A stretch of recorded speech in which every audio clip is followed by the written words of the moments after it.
Jadi saya ulangi, kami akan mengamalkan Al-Quran, berpegang teguh pada Al-Quran, tapi bukan Quran yang palsu. Kami akan berpegang teguh pada hadis, bukan hadis yang palsu. Kami akan mencintai dan mengikuti Ahlul Bait, bukan Ahlul Bait yang selesai. Mari kita buktikan bareng-bareng. Alhamdulillah Quran sudah selesai. Udah nggak usah lagi kerja kita. Hadis sebagian selesai, ada Sahih Bukhari, Muslim dan sebagainya. Walaupun masih terus ada takhrij sampai hari ini, masih ada penelitian. Yang ketiga, Ahlul Bait, kita akan patuh, kita akan amalkan, kita akan cintai asal sudah diuji.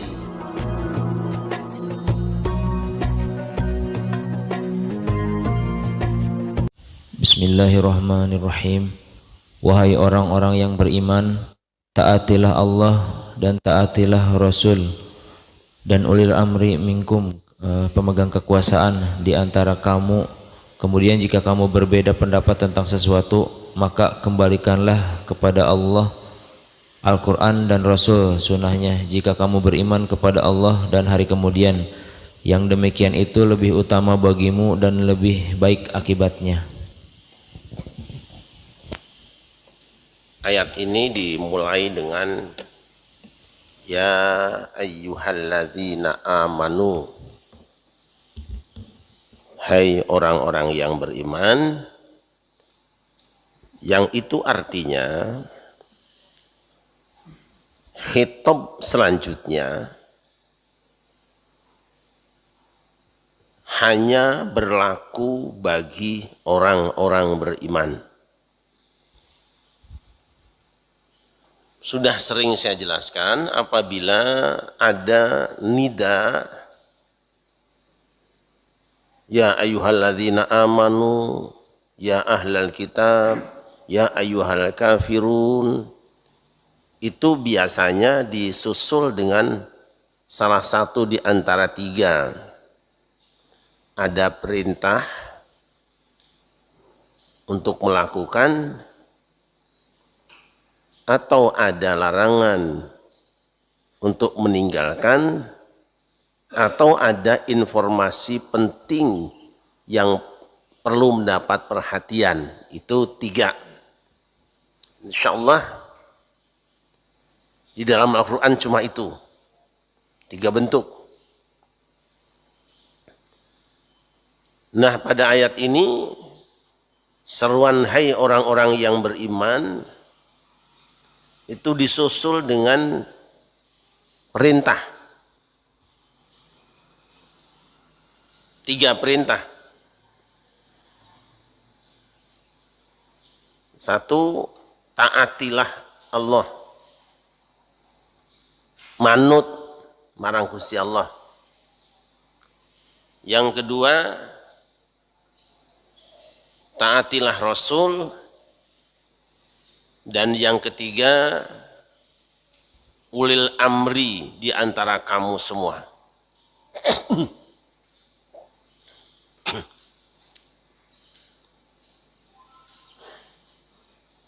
Nah, perintah ini kepada orang yang beriman, yang berarti seluruh orang beriman, baik yang pernah bertemu dengan Rasulullah maupun yang tidak pernah bertemu dengan Rasulullah, ila yaumil qiyamah, sampai hari kiamat, wajib mengamalkan perintah yang ada di dalam ayat ini. Berarti termasuk juga kita dan orang-orang yang hidup sezaman dengan kita masuk di dalamnya. Perintahnya jelas, taati Allah, taati Rasul, dan ikuti ulil amri di antara kamu. Fa in tanaza'tum fi syai'in, jika kamu semua orang yang beriman, baik generasi awal maupun generasi selanjutnya, berselisih pendapat, bersengketa Di dalam satu masalah, jalan keluarnya adalah farudduhu ilallahi war rasul. Kembalikan kepada Allah dan Rasulnya. Nah, kita tahu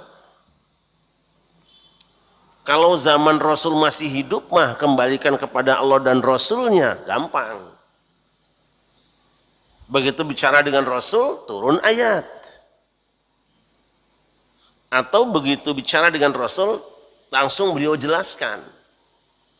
Tetapi hari ini beliau sudah wafat, sudah tidak ada lagi Nabi, tidak ada lagi Rasul, lalu kemana?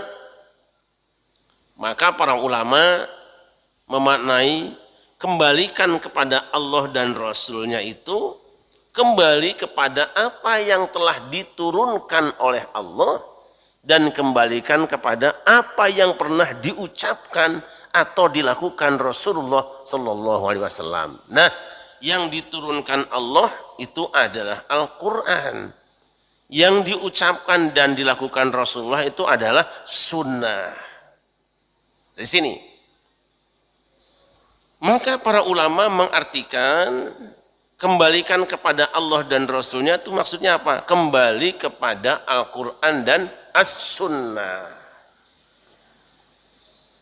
Ini sejalan dan diperkuat oleh sejumlah hadis. Di antaranya yang paling kita ingat adalah hadis taraktu fikum amroini lan tadillu ma in tamassaktum bihima kitaballahi wa sunnata rasulih. Aku tinggalkan di tengah kamu dua perkara. Selama kamu semua berpegang teguh kepada keduanya, maka kamu tidak akan tersesat selamanya, yaitu Kitabullah dan sunnah Rasulnya. Nah, udah selesai. Wajib berpegang teguh kepada Al-Quran dan sunnah atau Quran dan hadis. Dua itu pegangan umat Islam garis besarnya.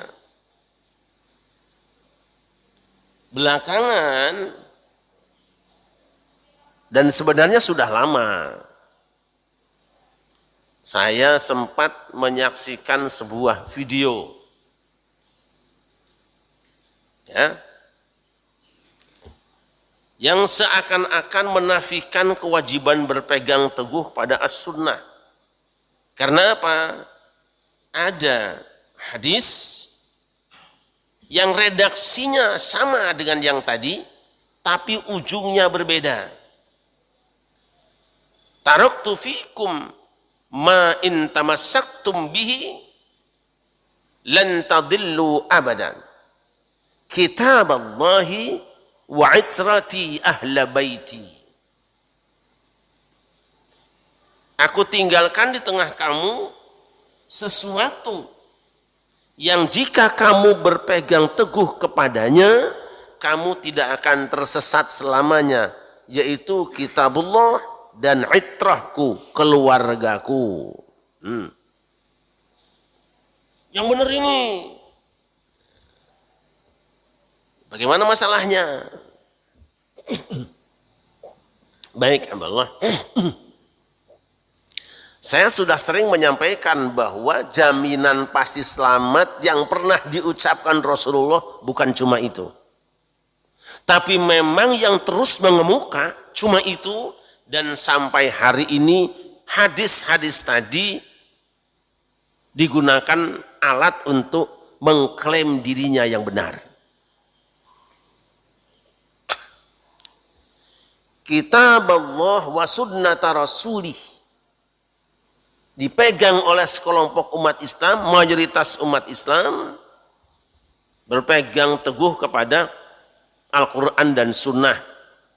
Karena berpegang pada sunnah, maka mereka menjadi ahlus sunnah. Nah, yang wa'itrati ahla baiti itu mengikuti Quran dan ahlul bait. Makanya dikenal madhabnya madhab Ahlul Bait. Madhab Ahlul Bait itu adalah Syiah. Nah, gimana nih sebenarnya dua-duanya sabda Nabi? Ini dua kelompok ini tarung terus. Yang ini bertahan dengan sunnahnya, yang ini bertahan dengan Ahlul Baitnya, tidak selesai-selesai. Nah, mari kita renungkan bareng-bareng. Kita kaji bareng-bareng supaya rampungnya juga ayem. Kita ambil semuanya saja. Al-Quran, Sunnah, dan Ahlul Bait. Hadis-hadis ini sebenarnya tidak perlu dipertentangkan. Tapi dipastikan. Apa maksudnya? Satu,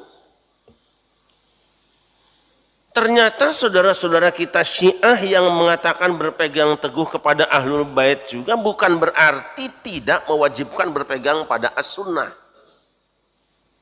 Kalau ada yang mengatakan cukup Ahlul Bait tidak harus Sunnah, nah dia menyalahi kitabnya sendiri. Ini kitabnya nih. Nantilah dulu ya, tar dulu. Ini pelan-pelan saja dulu. Ini Ushulul Kafi, kitab Bukharinya Syiah. Kalau Ahlu Sunnah punya Sahih Al-Bukhari, Syiah punya Al-Kafi, karya Al-Imam Al-Kulaini. Ini ada yang matannya, saya punya juga yang syarahnya. Ini bukan terbitan Ahlu Sunnah, terbitan Syiah. Saya tidak mau menggunakan kitab orang lain, originalnya.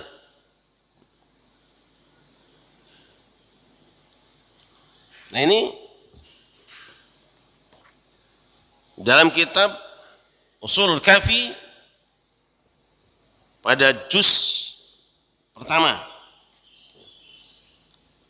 halaman 123 dan seterusnya.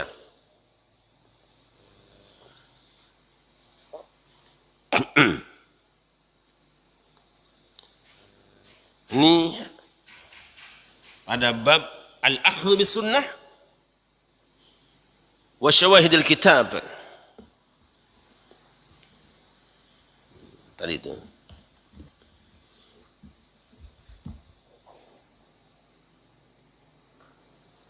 Babnya al-akhdhu bis sunnah wa syawahidil kitab. Saya ambil yang hadisnya sahih saja. Karena di Kulaini ini, di apa namanya, Al-Kafi, walaupun penyusunnya itu mengklaim hadisnya sahih semua, tetapi setelah ditahqiq oleh diantaranya Syekh Muhammad Baqir Al-Majlisi, ternyata banyak yang tidak sahih. Bahkan ada yang dianggap maudhu. Nah, saya baca hadis yang oleh Syekh Muhammad Baqir Al-Majlisi dalam kitab Mir'atul Uqul. Mir'atul Uqul ini syarah ini. Syarahnya. Yang dianggap sahih.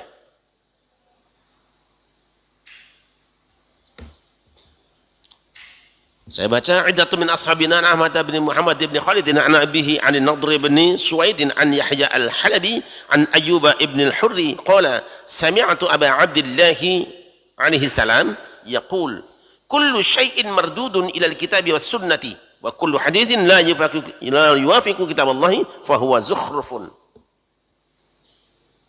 Teksnya saja, aku mendengar Abu Abdullah berkata, kullu syai'in, segala sesuatu itu mardudun, dikembalikan ilal kitabi was sunnati, kepada Alkitab dan as-sunnah. Sunnah dia sebut. Wa kullu hadithin la yuwafiqu kitab Allah, dan setiap hadis yang tidak sesuai dengan kitab Allah, fahuwa zukhrufun, itu omongan manis tapi tidak bernilai. Zukhrufal qawli ghurura. Itu.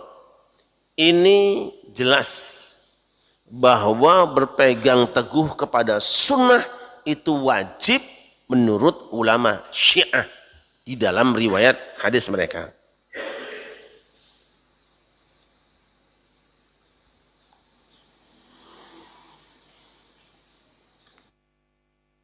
Cara hadis ke-6. Sami'tu Aba Abdillah yaqul man khalafa kitab Allah sunnata Muhammadin faqad kafar. Man, siapa saja orangnya khalafa yang menyelisihi kitab Allah akan kitab Allah wa sunnata Muhammadin dan sunnah Muhammad sallallahu alaihi wasallam faqad kafar. Benar-benar telah kafir. Siapa yang berseberangan dengan Al-Qur'an dan sunnah, kafir dia.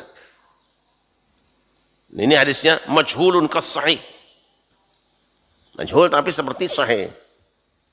Hadis nomor 8 sama dengan sini 8 juga. Ini hadisnya hadis sahih.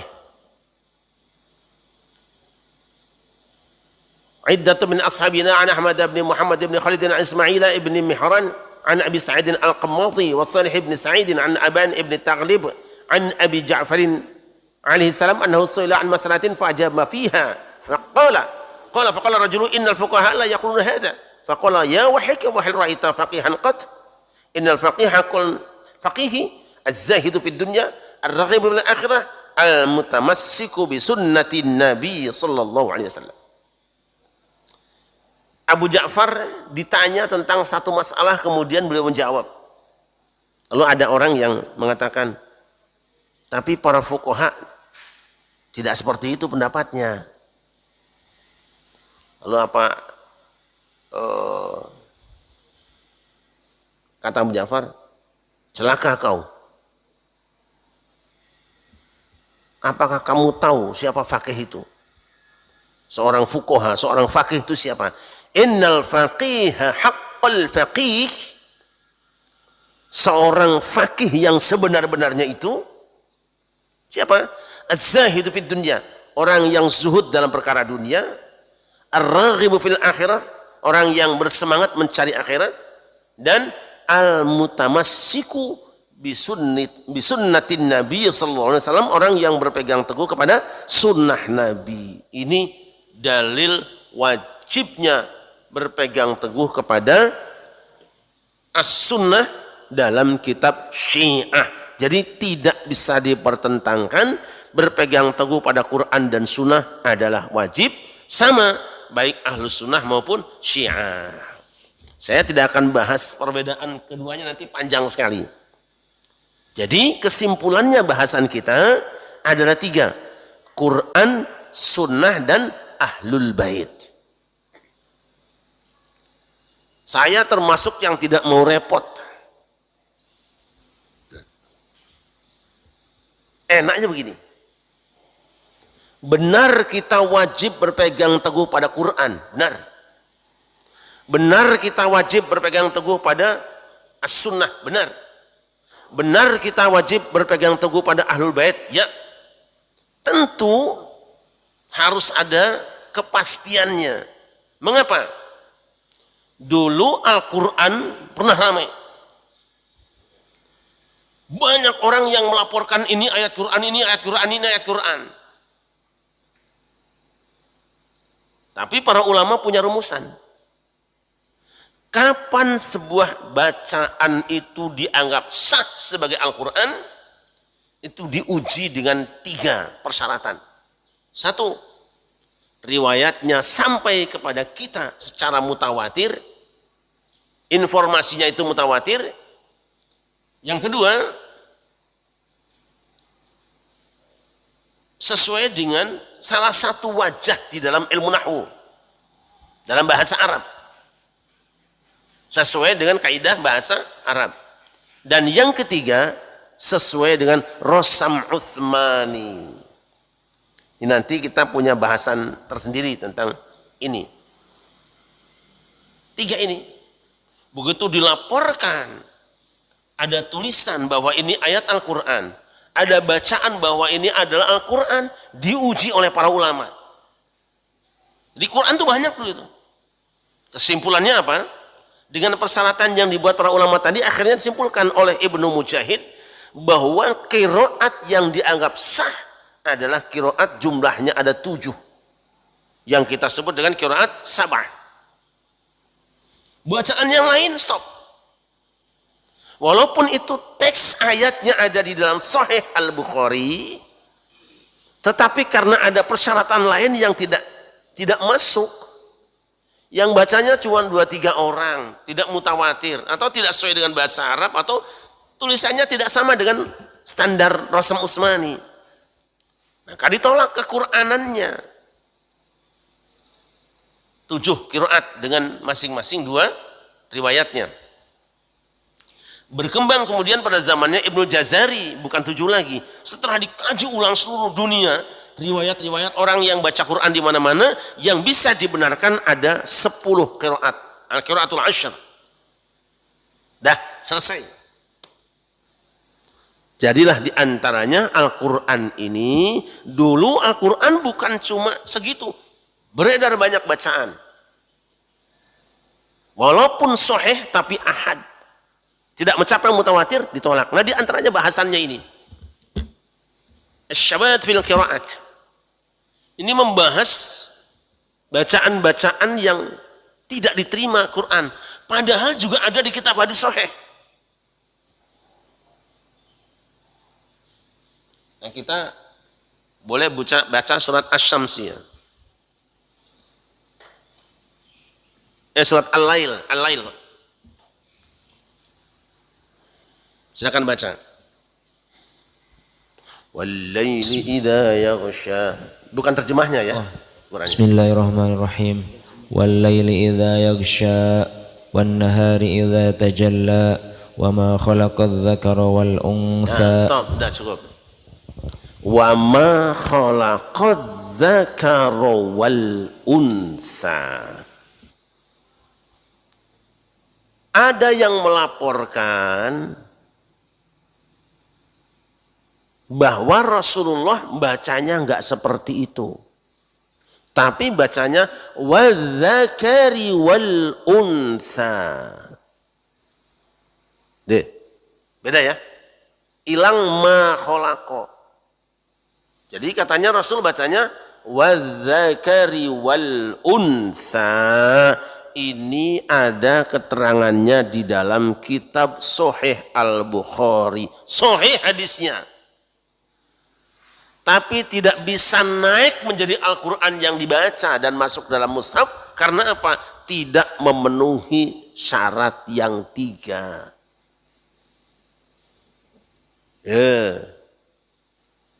Jadi harus diuji dulu kebenarannya. Jadilah kita membaca salah satu di antara qiraat 7 yang kita ambil adalah riwayat Hafs dari Imam Asim. Jadi jangan dianggap Quran ujuk-ujuk kayak gini saja sampai kita enggak diuji dulu. Inilah yang sesuai dengan zaman Rasulullah, yang pernah dibaca Rasulullah, tapi pernah muncul banyak sekali bacaan-bacaan. Untuk membahas itu aja segini tebalnya. Ratusan bacaan. Itu Quran. Jadi alhamdulillah kita baca ini ndak usah teliti-teliti lagi lah. Kita terima aja. Jadi Al-Quran yang kita baca, yang kita amalkan, yang kita sepakati, kita pegang teguh adalah Quran yang sudah diamankan, dipastikan benarnya, bukan yang masih bertaburan. Hadis, sunnah. Sunnah juga sama. Sunnah itu adalah ucapan Rasulullah, perbuatan Rasulullah, ketetapan Rasulullah, berkenaan dengan segala sesuatu dengan Rasulullah. Itu banyak laporan. Tapi kita baru akan mengamalkan sunnah jika hadis atau sunnah itu sahihah, sahih. Nah untuk sahih ada persyaratannya. Itu laporan tentang Nabi itu jutaan jumlahnya dulu itu. Banyak sekali. Rasul bersabda, Rasul melakukan ini, Rasul melarang anu, ramai sekali. Termasuk hadis terong, siapa yang makan terong? Ada itu. Tapi para ulama kan kemudian memastikan, harus dipastikan bahwa ini hadis itu sahih. Benar-benar Rasul mengucapkannya, dibuatlah metodenya, diteliti. Diteliti mulai rawinya, matannya, kemudian isnadnya. Diteliti. Satu hadis itu dibaca, diteliti, ditelusuri semua. Kamu dengar dari siapa? Dari Ustadz Hamdi. Terus kamu dari siapa? Dari Haji Mahali. Diteliti. Setelah diteliti orang-orangnya, adil apa tidak, sikot apa tidak, kredibel apa tidak, pinter apa tidak, cerdas apa tidak. Karena kadang-kadang orang ada hafalannya campur aduk. Kan? Selesai itu teksnya. Apakah teksnya itu menyalahi Quran apa tidak? Apa teksnya itu cacat apa tidak? Dah, setelah diuji, diteliti, disimpulkan, oh ternyata ini menurut kriteria yang disepakati dan ditetapkan para ulama, benar-benar hadis sahih. Mari kita fahami dan kita amalkan. Lu ternyata hadis ini palsu toh, maka hadis ini kita buang. Jadi berpegang teguh pada sunnah juga ada teknisnya apa? Pastikan bahwa sunnah itu memang benar. Kedua. Yang ketiga, sama. Berpegang teguh kepada ahlul bait. Atau mengikuti ahlul bait. Mahabbah ahlul bait. Umat Islam sepakat mencintai ahlul bait itu wajib. Walaupun nanti berbeda siapa yang dimaksud dengan ahlul bait, tapi memang mayoritas berpendapat bahwa masih dikategorikan zurriyah ahlul bait adalah cucu Rasulullah dari Al Hasan dan Husain atau dari Ali bin Abi Thalib. Tapi apakah setiap orang yang melaporkan bahwa ini cucu Rasulullah itu diterima? Tidak. Harus diteliti dulu. Ya kayak hadis tadi itu, teliti dulu. Karena apa? Loh, kalau semua orang ngaku diterima, ya rusak. Asal hidungnya mancung, badannya jangkung, itu kan. Ada? Lalu ngaku cucu Rasul, cintai saya wajib. Diteliti. Nah, sejarah mencatat banyak orang yang menisbatkan kepada Rasulullah tapi bukan. Ya memang karena kita selama ini tertidur pulas, jadi nak bobokan. Dan pikiran kita itu kalau cucu Rasul itu mesti pakai udeng-udeng itu cukup cirinya. Tidak ingat bahwa di Timur Tengah itu udeng-udeng itu bukan spesial cucu Rasul. Gitu. Lalu ketika ada orang yang mencoba menganalisa nasab silsilah seseorang, itu kita nolaknya pakai udeng-udeng. Dia kan pakai udeng-udeng. Dia ngajinya selawatnya bagus. Bukan itu masalahnya. Benar kata orang, supaya kita tidak salah mencintai. Rasul perintahkan mencintai ahlul bait, kita punya cinta akan kita tumpahkan ke dia. Tapi pastikan bahwa pengakuannya benar. Gitu loh. Nah, terus para ulama juga mengambil kriteria. Ya, pastikan. Ketika ada pendapat bahwa ini adalah mazhab ahlul bait, kita teliti. Apakah benar seperti itu fikihnya ahlul bait? Kita teliti, tidak apa-apa, boleh. Penisbatan pendapat itu kepada ahlul bait benar apa tidak? Itu penting. Nah itu sebenarnya. Sebab kita tidak mau baca Quran tapi Quran palsu. Kita tidak mau mengamalkan hadis palsu. Pun kita tidak mau mencintai ahlul bait tapi ahlul bait itu masalahnya. Yang tahu ini benar apa tidak ada ahlinya semua. Nah kita orang awam nggak usah ikut campur lah. Nggak usah campur. Ada dewek-dewek al ini. Saya tidak percaya dengan ini, ya diskusi. Ya? Gak mungkin lah masa firman Allah kayak gini, tekor ini. Diskusi kepada ahlinya.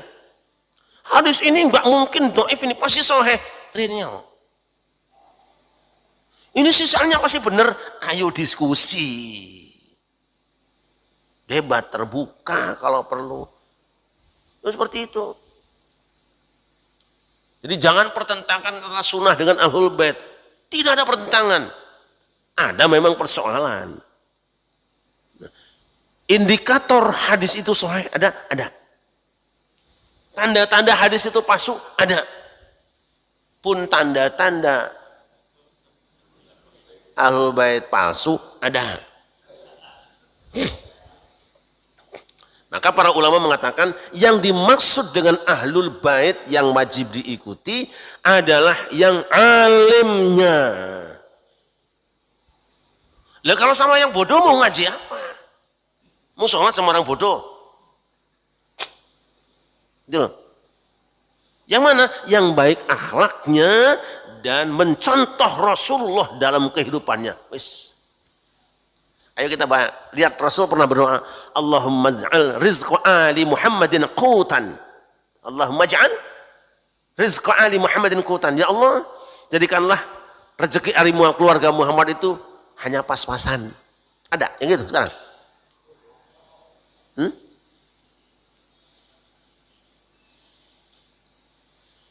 Keluarga Muhammad itu dalam doa Nabi ini doakan, ya Allah, aku mohon rezeki keluargaku itu pas-pasan saja, qutan kafafan. Kira-kira doa Rasul dijabah enggak? Jadi kalau ada yang mewah-mewah itu pas nggak dengan doa tadi? Dua, inna la tahillu lana sadaqah. Kami ahlul bait, sedekah itu tidak halal buat kami. Tidak boleh, zakat tidak boleh, sedekah tidak boleh. Jadi kalau ada orang minta sedekah itu pas nggak? Ngaku cucu Nabi. Ayo. Bagaimana pula kalau orang ngambil kotak amal? Saya kemarin dapat laporan dari seseorang, nanti aja kita angkat, videonya ada. Bahwa seseorang itu jadi kaya raya gara-gara kotak amal di kuburan, miliaran. Anehnya ngaku cucu Rasul.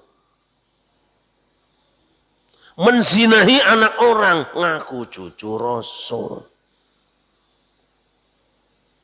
Saya tidak nyebut siapa-siapa. Hanya modal udeng-udeng. Rasul itu tidak pernah bohong. Tidak pernah bohong.